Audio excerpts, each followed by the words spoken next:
ആവാതത് എന്നാന്ന് എനിക്കറിയില്ല. ഞാൻ ഒരു കാര്യം പറയാം. മറ്റേ ഇന്നലെ നമ്മള് ഒരു സ്ഥലം വരെ പോയി. സ്ഥലം വരെ പോയ എവിടെ? അങ്ങേര് നിർബന്ധിച്ചിട്ട് കൂട്ടി പോയതാ. ഒരു ഒരു സ്ഥലത്ത് സ്വാമിയുണ്ട് എന്ന് പറഞ്ഞിട്ട് കൂട്ടിപ്പോയതാ.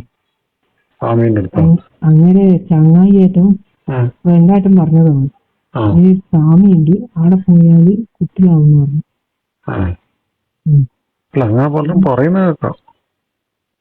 അങ്ങനെ ഞാനും കേട്ടിട്ടുണ്ട്. എങ്കില് ഉള്ളതാണോന്നും എനിക്കറിയില്ലല്ലോ. അങ്ങനെ നിർബന്ധത്തിന് ഞാൻ പോയതാ. എത്തിയിട്ട് നോക്കുമ്പോ സ്വാമി എന്നാ പറയണ്ടേ, സ്വാമി പറഞ്ഞ് പിന്നെ കുട്ടികളെല്ലാം ഉണ്ടാവും, അത് ഞാൻ കളിച്ചു തരാം, ഞാൻ പറയുന്ന പോലെ ചെയ്താൽ മതി എന്നും പറഞ്ഞു. നേരാണെങ്കിൽ സ്വാമി എന്ന് പറഞ്ഞാല് ഗാന്ധി പിടിച്ചിട്ട് നടക്കുന്നു. എനിക്ക് സ്വാമിനെ ഭയങ്കര വിശ്വാസമാണ്. ഹസ്ബൻഡിന് തന്നെ പിന്നെ ഫ്രണ്ടിനായിട്ട് ഇങ്ങനെ പോയിട്ട് പോലും കുട്ടികളുണ്ടായത്. അപ്പൊ അത് വേണ്ടിട്ട് അയാള് നേരോട് പറഞ്ഞു. എന്നിട്ട് അന്ന് പറഞ്ഞു വെച്ചതാ. നിന്റെ ഹസ്ബൻഡ് കൂടെ വന്നിട്ടില്ലേ? പറഞ്ഞേക്കേ ഹസ്ബൻഡ് വന്നിനി, പക്ഷേങ്കില് ഒരാളെ മാത്രമേ അകത്തേക്ക് കയറ്റി വിടും, ഈ നോക്ക് മാത്രം ആളാ. അപ്പൊ ഹസ്ബൻഡിന് നല്ല വിശ്വാസമാണ് ഇല്ലാന്നല്ലോ. ഞാൻ പുറത്തുനിന്ന് പറഞ്ഞു അങ്ങനെ നീ അന്ന് ഉള്ളിൽ കഴിച്ചു. ഞാനങ്ങ് കയറി. പിന്നീട് സ്വാമിയുടെ സ്വഭാവം കണ്ട് പിന്നീട് എന്നോട് പറഞ്ഞു, മറ്റേ ഞാന് കുട്ടികളെല്ലാം ആക്കി തരാം, ഞാൻ കുട്ടികളെല്ലാം തരാം, ഞാൻ പറയുന്നത് പോലെ കേൾക്കണമെന്ന് പറഞ്ഞു. എനിക്ക് സ്വാമി എന്നോട് പറഞ്ഞ ആടെ ഇരിക്കുന്നുണ്ടായിരുന്നു. എന്തെല്ലോ മന്ത്രമെല്ലാം ചൊല്ലി കുറച്ച് എന്നിട്ട് എന്നോട് പറഞ്ഞ് ഒരു ഭക്ഷണം ഞാൻ തരും, അപ്പൊ അത് കഴിച്ചാല് പിന്നെ കുട്ടികളുണ്ടാവുന്നുണ്ട. അപ്പൊ അങ്ങനെ ഒരു ഭക്ഷണം തന്നു. എന്നോട് പറഞ്ഞ് ഇവിടെ തന്നെ കഴിക്കണമെന്ന്. ഞാനെന്നിട്ട് അവിടെ തന്നെ ഒരു ലേശം എടുത്ത് വായിലിട്ട്. പിന്നീട് എനക്കൊന്നും ഓർമ്മയില്ല.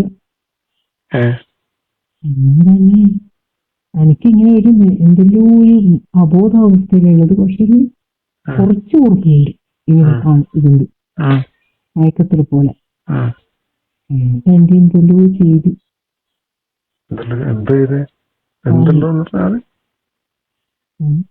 ഞാന് നീറ്റ് നോക്കുമ്പോ എന്റെ ഡ്രസ്സൊന്നും ഇല്ല. അല്ല അത്രയും ഡ്രസ്സൊന്നുമില്ലേ? അല്ല അത്രയും നേരം സ്വാമീന്റെ അടുത്ത് നിൽക്കുവോ? ഇത് പൂജ ചെയ്യല്ലേ? പൂജക്ക് എന്ന് പറഞ്ഞിട്ടാണ് ആത്ത് കയറ്റുന്നത്. അതാദ്യം പറയണ്ട, അതല്ല എനിക്ക് മനസ്സിലാകുന്നില്ലല്ലോ. പിന്നെ ഇത് പറഞ്ഞ് അപ്പൊ ഈ സ്ഥിരമായിട്ടുള്ളതല്ലേ സ്വാമി, ഇങ്ങനെ പൂജയും പിന്നെ എന്തെല്ലോ ഇങ്ങനെ ചെയ്യല്ലോ. അപ്പൊ അങ്ങനെയോട് പറഞ്ഞ് ഇങ്ങനെ പൂജയെല്ലാം ചെയ്യാനുണ്ട്, അപ്പൊ കുറച്ച് സമയം എടുക്കൂ, എന്നിട്ട് പുറത്തേക്ക് വരൂന്ന് പറഞ്ഞു. എന്നെ കിടത്തി മറ്റേ ഞാനിത് കഴിച്ച്. അപ്പൊ ഇങ്ങനെ എന്നെ കിടത്തി ഇങ്ങനെ തടവുന്ന പോലത് എന്നൊക്കെ ഓർമ്മയുണ്ട്. പിന്നെ എന്തൊക്കെ ചെയ്തു.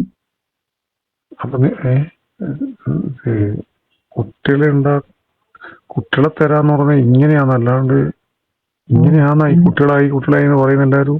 പിന്നെ അല്ലാണ്ട് പിന്നെ എങ്ങനെ കുട്ടികളാകാനാണ്? അപ്പൊ അത് നിന്റെ ഈ ഹസ്ബൻഡ് നല്ല പൊട്ടനല്ലേ അയാള്? എന്നിട്ട് നിന്നെ ഇയാൾ എന്നിട്ട് ഇങ്ങനെ ഈ സ്വാമി ചെയ്ത് എന്നിട്ട് നീ അത് ഇയാളോട് പറഞ്ഞില്ലേ? അയാളോട് പറഞ്ഞ അയാൾ വിശ്വസിക്കുവോ? അയാളോട് ഞാൻ പറഞ്ഞപ്പോ എന്നോട് പറയാ അതെനിക്ക് തോന്നിയതായിരിക്കും, ഈ നല്ല സ്വാമി അങ്ങനെയൊന്നും ചെയ്യില്ല പിന്നെ എന്നെല്ലാം പറഞ്ഞ് എന്നോട് ഞാൻ പറഞ്ഞ അല്ല ഇത് ശരിക്കും തന്നെയാണ് എനിക്ക് ഈ ഓർമ്മയിലുണ്ട് എന്ന് പറഞ്ഞു. ഞാൻ പറഞ്ഞു അല്ല നീ അത് പിന്നെ എനിക്കങ്ങനെ തോന്നിയതായിരിക്കും സ്വാമി എന്തെങ്കിലും മയക്കിയിട്ട് നീ ഇതാക്കിയതായിരിക്കും ഞാൻ. മയക്കിട്ട് പൂജ ചെയ്തായിരിക്കും പറഞ്ഞ. ആ അപ്പൊ ഇനിയിപ്പോ 2 ദിവസം കഴിഞ്ഞിട്ട് വീണ്ടും പോവാൻ പറഞ്ഞിട്ടുണ്ട് സ്വാമി. അല്ല അന്നേരം അന്ന് എന്നിട്ട് അന്ന് നീ അപ്പൊ എന്ത് ഡ്രസ് ഇട്ടിട്ടാ പോയി നമ്മ? ഞാനൊന്ന് മറ്റേത് ചുരിദാറ്. അപ്പൊ എന്നിട്ട് നീയാണ് ഈ ഡ്രസ്സെല്ലാം തിരിച്ചിട്ടത്? ആ അന്നേരം അതിന് എനിക്കവിടെ എന്തെങ്കിലും പ്രശ്നം ഒരു ഒച്ചപ്പാടാക്കിയിട്ട് അവരോട് പറയണ്ടേ നാല് നീ? നാണക്കേട് ഞാനെന്ത് ചെയ്യാനാ? അല്ല എന്നിട്ട് ഈ സ്വാമി വിശ്വസിക്കൂല. അല്ല എന്നിട്ട് സ്വാമിയോട് നീ ചോദിച്ചില്ല എന്തിനാ ഇതെല്ലാം ചെയ്ത് ഇങ്ങനെ ചെയ്യേണ്ടി വന്നത്? അപ്പൊ സ്വാമി പിന്നെ എന്നോട് പറഞ്ഞ് ഇതെല്ലാം ഒരു പിന്നെ പൂജയുടെ ഭാഗമാണ് എന്ന് പറഞ്ഞു. പൂജേന്റെ ഭാഗം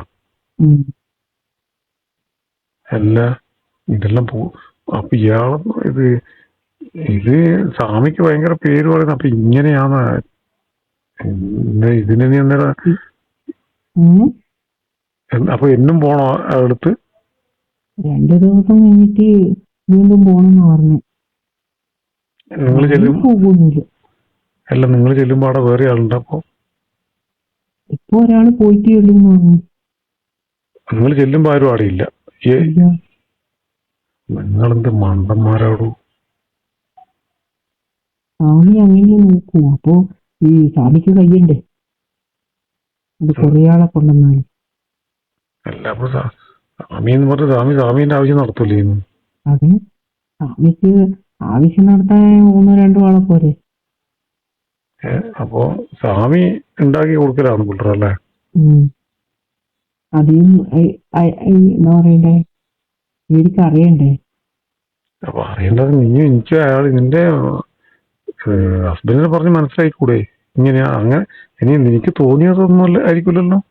എനിക്ക് തോന്നിയതൊന്നുമല്ല, അങ്ങനെ ഇതന്നെയാ പറയുന്നത്. എനിക്ക് തോന്നിയതായിരിക്കും. അതെങ്ങനെ തോന്നുവാ എനിക്കറിയില്ലേ. ശരി നീ എന്നാ അങ്ങേരോട് പറഞ്ഞ് മനസ്സിലാക്ക് അങ്ങനെയല്ല ഇവിടെ നടക്കുന്നത് എന്ന് പറ. പറഞ്ഞിട്ടെന്തെന്ന് എന്റെ അത് പറഞ്ഞപ്പോഴല്ലേ എന്നോട് പറഞ്ഞു എനിക്ക് തോന്നിയതാ. അപ്പൊ ഇനി മറ്റന്നാൾ 2 ദിവസം കഴിഞ്ഞിട്ട് പോകാൻ പറഞ്ഞില്ലേ, അതും പോണെന്ന് പറയും. അപ്പൊ അതിപ്പോ ഇനി പോണ്ടേ നാളെയാ? അപ്പൊ പോകുന്നില്ലേ? അയ്യോ ഞാനിന്ന് ഇങ്ങോട്ടേക്കില്ല. നിന്നെ പോവാണ്ട് വിടുവോ?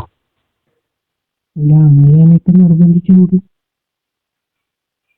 അല്ല അതുകൊണ്ട് എനിക്ക് ശരിക്കും നീ കാര്യം പറഞ്ഞ് മനസ്സിലാക്കി കൊടുക്കുക. അങ്ങനെയല്ല ഇങ്ങനെയാണ് മരുന്നിലും മന്ത്രത്തിലും നല്ല കുട്ടികളാകുന്നത്, സ്വാമീന്റെ അടുത്ത് പോയിട്ടാകുന്നത് ഇങ്ങനെയാണെന്ന് പറയണോ? ഞാനിനി ആരോട് പറയാന്? അങ്ങനെയാണെങ്കിൽ ഡോക്ടറെ കാണിക്കില്ല. പിന്നെ ഡോക്ടറെ കുറെ കാണിച്ച് മരുന്ന് കുടിച്ചതിന് മുമ്പ് വിളിച്ചിട്ടും പറഞ്ഞ് കുടിക്കലുണ്ട്. അങ്ങേര് കുടിക്കലൊന്നുമില്ല, കാണിക്കും. ശരിക്കും ഇപ്പൊ ആയിരിക്കാ പ്രശ്നം? പ്രശ്നം പിന്നെ നിന്നെ കാണിച്ചിട്ടെന്നാ വേണ്ടേ? അതറിയണ്ടേ.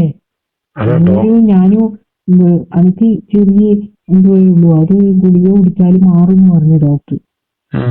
അപ്പൊ അങ്ങേര് ഇതൊന്നും എടുത്ത് കുടിക്കൂല. പിന്നെ സ്വാമീന്റെ അടുത്ത് പോയിട്ട് എങ്ങനെ ശരിയാവും? അങ്ങേർക്ക് ഇങ്ങനെയാണ് വിശ്വാസം. നേരം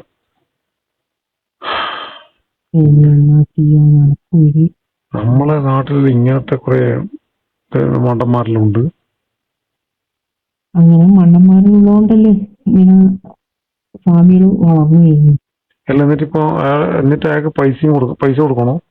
സ്വാമി പൈസ വാങ്ങിക്കുന്നുണ്ടോ? അത് എന്തെങ്കിലും പൈസ കൊടുക്കണം. ആ